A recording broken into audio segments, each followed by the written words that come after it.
Have you ever sworn something happened only to find out it never existed?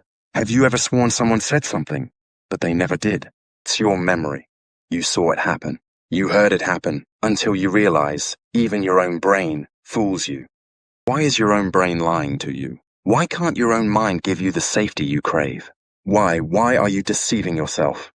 Memory's malleability is both its curse and its salvation. Daniel L. Schachter.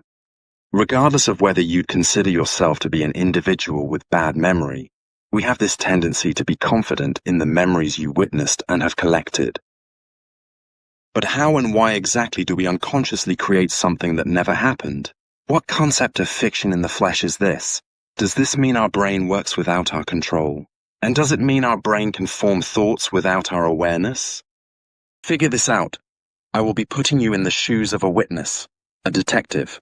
This is a criminal, a very poorly AI-generated image of a criminal, but a criminal nonetheless, who has stolen something in a particular setup.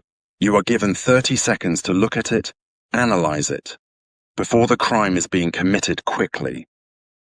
These are the suspects. Now you are going to use your eyewitness abilities and test your memory. Which of the above suspects was the criminal in the picture you just saw? If you picked G, you're wrong. If you picked C, you're wrong. If you picked D, you're wrong again. In fact, if you picked anyone at all from the above subjects, you're wrong. None of the above suspects was the actual perpetrator, meaning that if you picked an individual from the above image, you have falsely accused an innocent person of having committed a crime.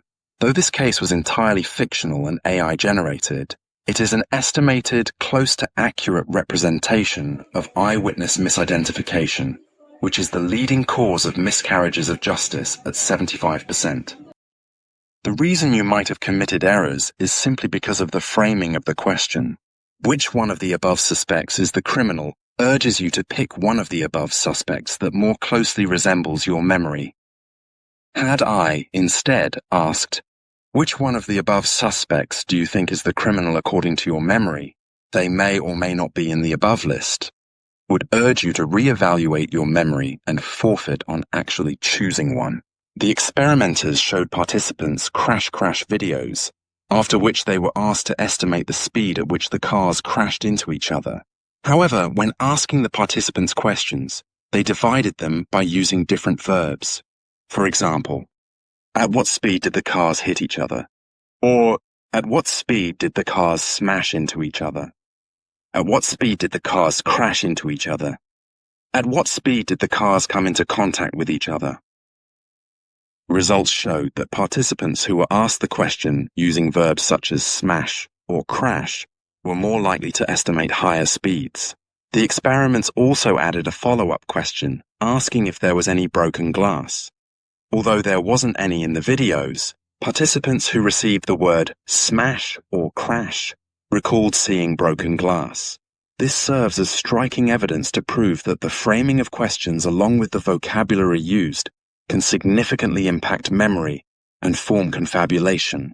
This experiment was precisely conducted to prove that language used in eyewitness testimony can alter memory. The Innocence Project is an active program created to tackle this. However, in spite of several actions taken, including SB 141 reforms, eyewitness misidentification persists in its misfortune imprisoning the innocent and liberalizing the guilty.